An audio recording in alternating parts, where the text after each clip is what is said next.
Stanley, Scuba, Sailing, and Adventures.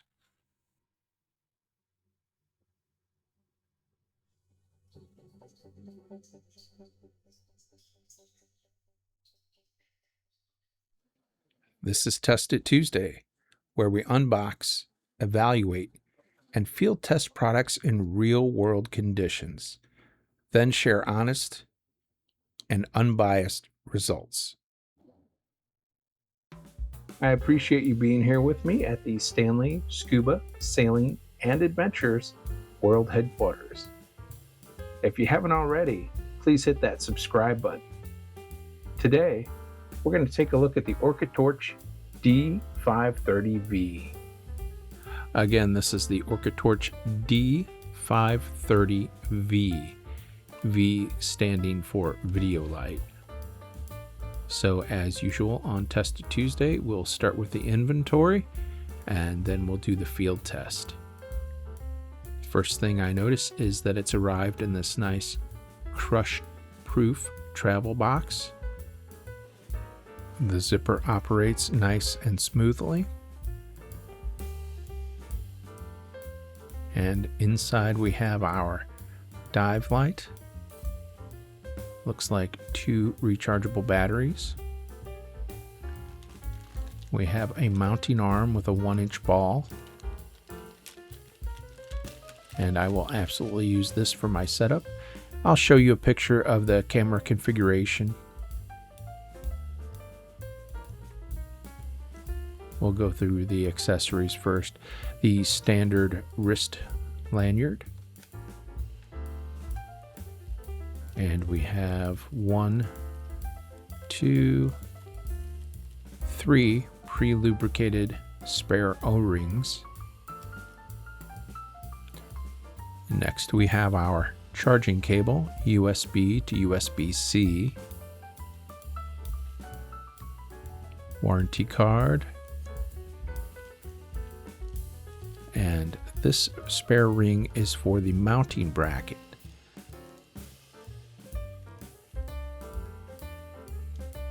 Oh, no, it's not. It's for the back of the torch. That's where it goes. Okay, good to know. And here we have some advertisement and the user manual.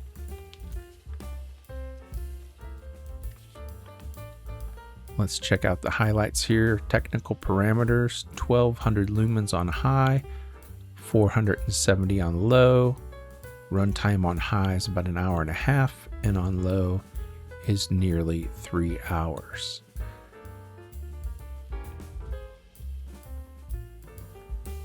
And some advertisement.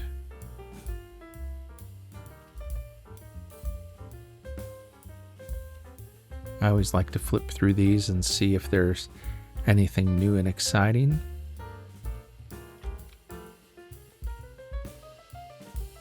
Now let's dig into the torch itself. Solid aluminum construction.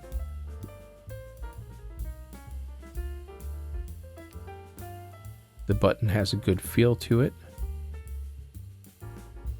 Not too loose, not too firm. Single LED light.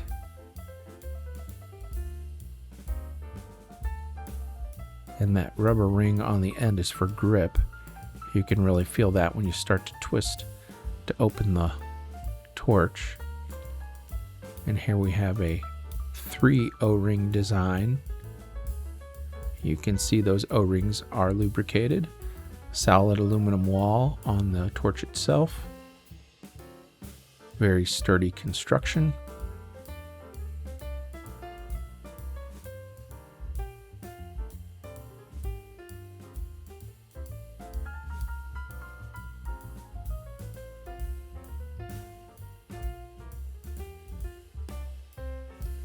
We'll drop a battery in and see what we get.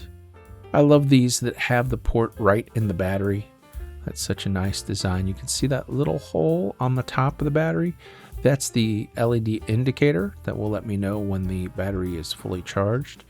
It is either red or green. And I love the fact that there is a spare battery. and the LED in the center of the button indicates the charge on the battery when it's installed. So we have high and low.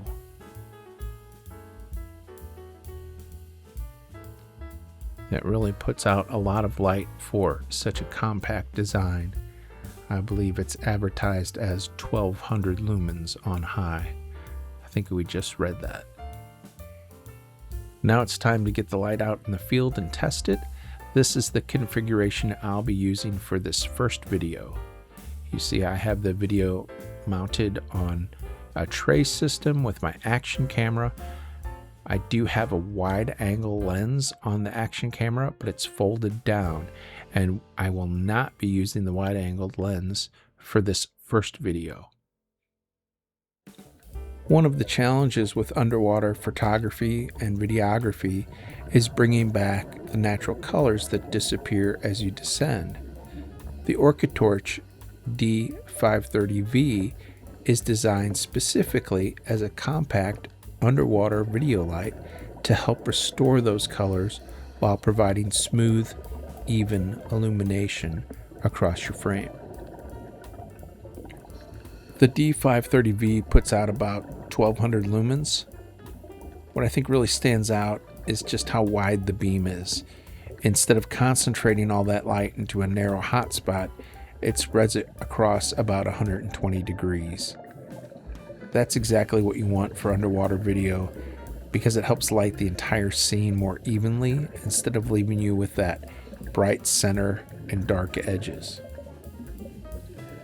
Another feature I really appreciate is the battery indicator. It's the one in the button. It's one of those simple things you don't think much about until you're underwater and you're wondering how much battery you have left. I can simply glance down and get a really good idea of about how much time I have left with the light. In simple terms, green means you got plenty of light left. Orange tells you you're getting into the middle of the pack, and red means you're running low. As you saw with the ball mount, you could really mount this on just about any standardized camera rig using a ball clamp. I mentioned the USB-C port in the battery itself. Those small attentions to detail and design and thoughtful engineering really make a big difference to me, especially when you're traveling all the time. That one less piece to bring along, the battery charger that you have to drop the battery into, believe it or not, really does make a difference when you're dealing with a lot of little pieces and parts when you're traveling, at least to me. So we're nearing the end of dive 1. I'm going to do a second dive on this video light so that you get a full experience. The visibility on this first dive was not spectacular. This is the similar setup for the second dive. Again, I'm using the light with this action camera, only this time I'm using the wide angle lens on the action camera. Now, that may not make a difference to you, but as you look through the video, I want to make sure I'm clear on what I'm doing to record this video. So this is the setup for this second video. The first one was saltwater.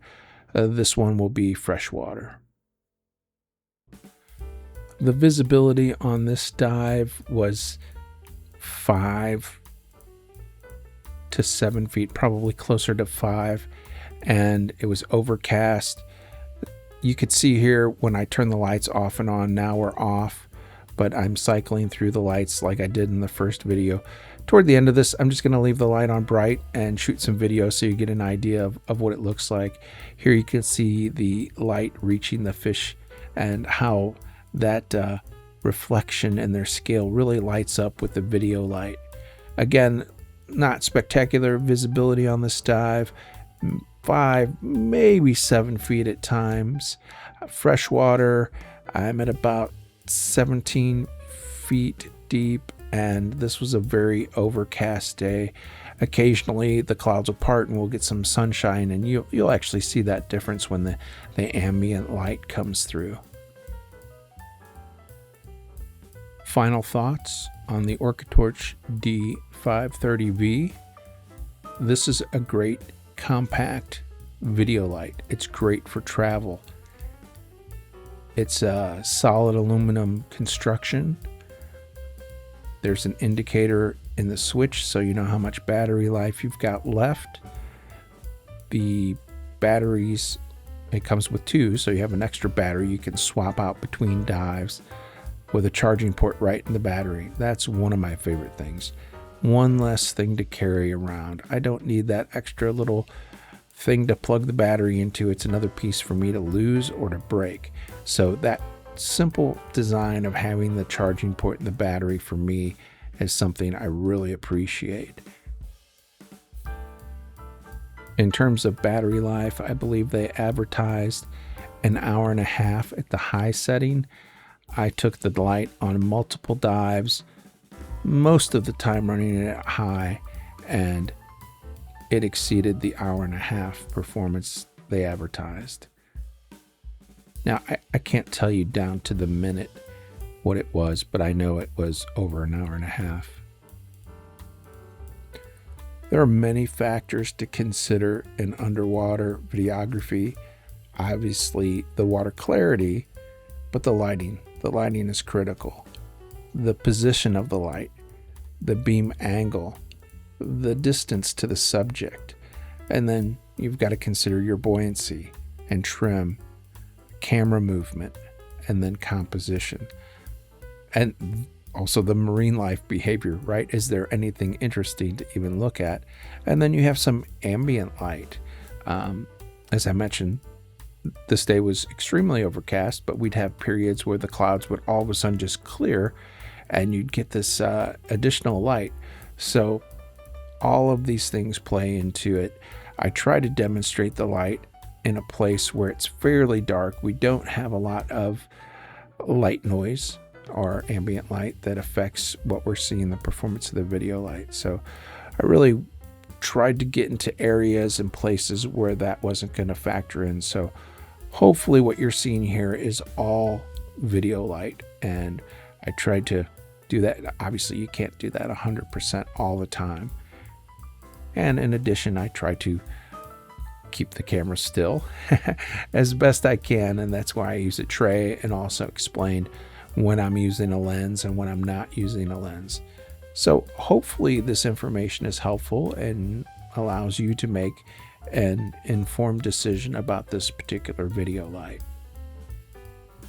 If you have feedback, suggestions, please let me know. I'd love to hear from you. Leave me a comment. If you think there are some different things I should try, some other tests you'd like to see, happy to consider those. And if they work with my workflow or what I have an opportunity to do, happy to try some different techniques. So I'm always looking for ways to improve my testing. Probably one of the best indicators for me that I'm happy with a light is when I stop thinking about the light and just start to enjoy shooting the video. And that's what happened here. I really got into the video and the scene and what I was filming and stopped thinking about the light. So I'm just going to share the rest of the video with you because I really enjoyed making it and I thought this was a cool scene. So enjoy the rest of the video, and please leave comments, feedback, share your thoughts, your ideas, your suggestions. I'm very open.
Thanks for watching.